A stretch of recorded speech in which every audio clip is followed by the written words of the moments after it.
Welcome back. This is Mr. Forbrick, and today we'll be taking a look at question number 7 from the 2016 free response section of the exam. The first thing that we're going to see is that this is a short free response. It'll be worth 3 points as a question number 7. I see I have a diagram of what appears to be a cell with a couple of chromosomes.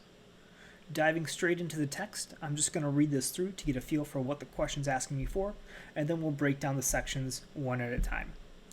In a certain species of plant, the diploid number of chromosomes is 4.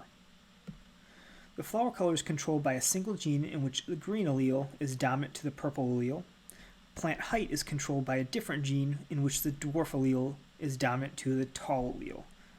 Individuals of the parental generation with the genotypes homozygous G, capital G, capital G, capital D, capital D, and a homozygous recessive for both loci are crossed to produce F1 progeny. So we're carrying out a real quick cross. Part A says construct a diagram below to depict the 4 possible normal products of meiosis that would be produced by the F1 progeny. Show the chromosomes and the alleles that they carry. Assume that the genes are located on different chromosomes. For the gene for flower color, it's on chromosome number 1. Alright, so we're going to carry out a cross. I see that each of the particular traits are going to be located on different chromosomes. Alright. Part B says predict the possible phenotypes and the ratios in the offspring of a test cross between an F1 individual and a homozygous recessive individual for both traits. And then part C is going to finish off, if the 2 genes were genetically linked, describe how the proportions of phenotypes of the resulting offspring would most likely differ from those of the test cross between an F1 individual and a homozygous recessive individual. So let's get into it. Part A says we're going to construct a diagram. So I want to really point out what pieces of information are going to be particularly helpful in answering this question. And I notice, right, a way that our task verb is construct a diagram. All right, and what do we want to show? We want to show the 4 possible products of meiosis that could occur between the cross that's given in the prompt. All right, next, what do I need to show? Well, I need to show the chromosomes and the alleles that they carry. So I'm probably drawing a picture of what these are going to look like, not just representing the letters themselves. All right, and there's one last piece that I really think is important to go ahead and note. I'm going to put this in a different color. It's an assumption that we have to make. We're assuming that they're on different chromosomes, therefore they're going to assort independently from one another, meaning we're not going to have both traits on either chromosome 1 or chromosome 2. We should see one on each. It says that the gene for flower color is going to be on chromosome number 1. So let's go ahead and take a look at, it looks like G and lowercase g are going to be our flower color. So I'm going to make an annotation real quick to remind me that capital G is going to be green, and the recessive allele on chromosome 1 is going to be purple. And if I jump down to chromosome 2, I can see that the dwarf plants are dominant to the recessive tall ones. All right, we've got all the important information that we need. Let's go ahead and start solving this particular question.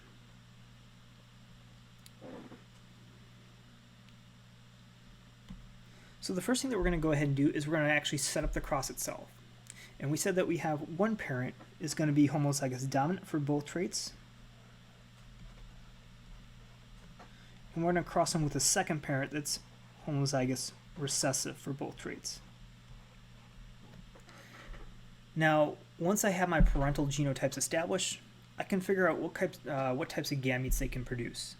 Parent number 1 only has a dominant G to pass along, and only a dominant D.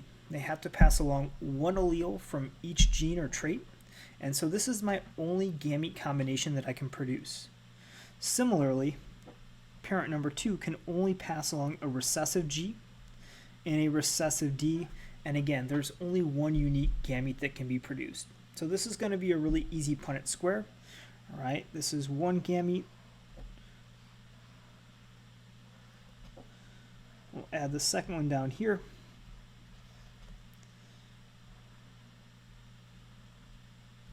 And we can see that all of the offspring are going to be heterozygous for both loci in the F1 generation. So this is our P generation. This is going to be our F1. However, what they really want to know is what types of gametes can we produce?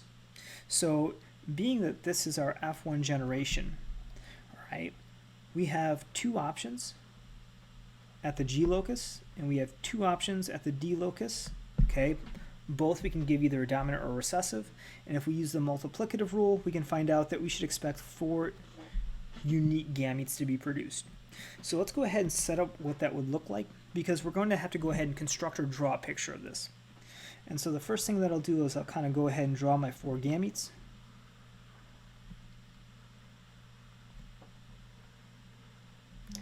And I know that each gamete is going to have both a allele for color as well as an allele for height. So let's go ahead and draw those chromosome number 1.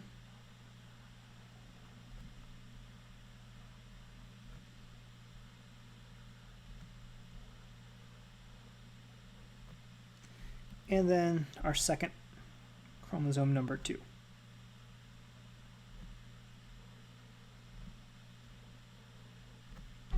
Alright, so we've got our picture drawn, but we still have to label what's going to be inside of these gametes. And so going back to our original parent, I know that in 1, I can pass along both dominant alleles. And so in this case, we would have big G, big D. Alright, in my second parent, I could pass along a dominant for chromosome 1 and a recessive for chromosome 2. So this would look like a big G and a little d. I can also pass along the recessive for color, so a little g, and I can add that with a big D. And then I can also pass along finally recessives for both possible combinations, and so we have little g, little d. And there's our diagram for completing part A. So now we want to move on to part B, right? Part B is going to ask us to predict, so there's our action term, what's going to happen, the possible phenotypes and the ratios of the offspring in a test cross between an F1 and a homozygous recessive. So anytime you hear test cross, think homozygous recessive individuals. So we're still going to take our last individual, and we're going to go ahead and use that information in part B. So this is an example where part B is going to build off of part A. All right, to go ahead and get part D started, let's select a different color here. So this is going to be part A. All right, time to get into part B. Now, the first thing that we have to establish is who are we crossing? Well, we said we're crossing one of those F1 individuals, and that person is homozygous, or heterozygous, I'm sorry, at both loci or for both traits. And who are we going to cross them with? Well, we're going to cross them with somebody who is homozygous recessive for both. Now all we have to do is to go ahead and perform the cross. So parent number 2 will be really easy to do. There's only one possible combination that they can develop and pass along as a gamete, and that's a recessive purple allele along with a recessive tall allele. Parent number 1, we've already established those potential gametes, and we're just basically going to slide them over into our Punnett square.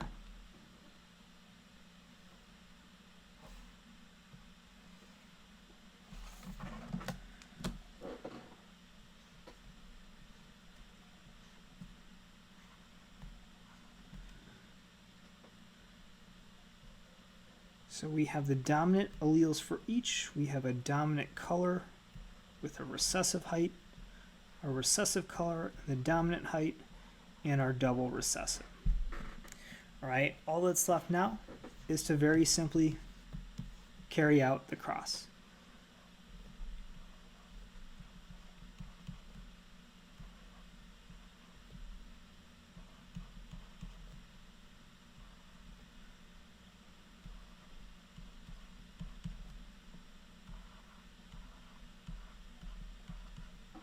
Now going back to the prompt for B, it says predict the possible phenotypes and the ratios of the offspring of the test cross between that F1 and the homozygous recessive. All right, so we've got the genotypes figured out. Let's go ahead and figure out what this is going to look like. So this particular individual, I see that they have both a dominant allele for both traits, and so we're going to see this person's going to look like a green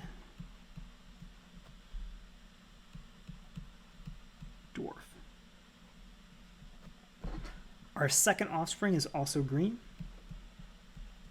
but we are homozygous recessive for the second allele or the second locus, so we're going to have a tall plant. Number 3 is going to be a purple dwarf. And our last one is going to be purple and tall. Now looking at this, I see 4 unique individuals, so of course this is going to be a 1-to-1-to-1 ratio. All right, and you're best off actually citing each of the phenotypes when you put that in there. Now looking at part C, we want to know if the 2 genes are genetically linked, describe how the proportions of the phenotypes of the resulting offspring would most likely differ from those of a test cross between an F1 individual and a homozygous recessive individual for both traits. So the first thing that I want to note is what information is absolutely essential. I'm going to go to my task verb. It's describe the proportions of phenotypes and how they're going to be different. And I also want to check the change in the assumption. It says if the 2 genes are genetically linked. Now this is contradictory to part A. Part A said we're going to assume that the genes are on different chromosomes and therefore all the alleles will assort independently from one another. Now we're moving to a scenario where they are linked together on the same chromosome. So what impact does that have for part C? Well, let's take a look. If I go back to my original parents in part A, I notice that parent number 1 passed along dominant alleles for both traits, while parent number 2 passed along recessive alleles for both traits. If these are truly linked, then that means that when our F1 individual produces its gametes, those alleles should segregate together. And so this big G, big D, and our recessive alleles should be the most common gametes that are formed. Anything else would be a recombinant, and that's less likely when the genes are linked. And so because of that, I would expect to see an increase in the number of individuals, or I should say in the number of gametes that have 2 dominant alleles, and I would expect to see an increase in the number of gametes that are both recessive alleles, which means I should see more green dwarfs and more purple talls, which makes sense because those are my parent phenotypes. Here's our purple tall and my green dwarf.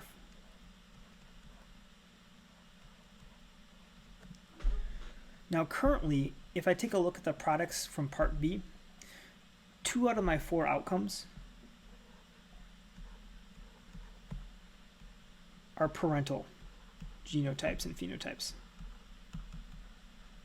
However, if I increase the number of parental gametes that get passed along, that means that I'm going to get an increase in these parental phenotypes as well. And so if I'm trying to go back and answer the question, how is it going to change the results? Well, instead of having 50% be parental phenotypes, I would expect to see greater than 50% of my offspring to show that parental phenotype.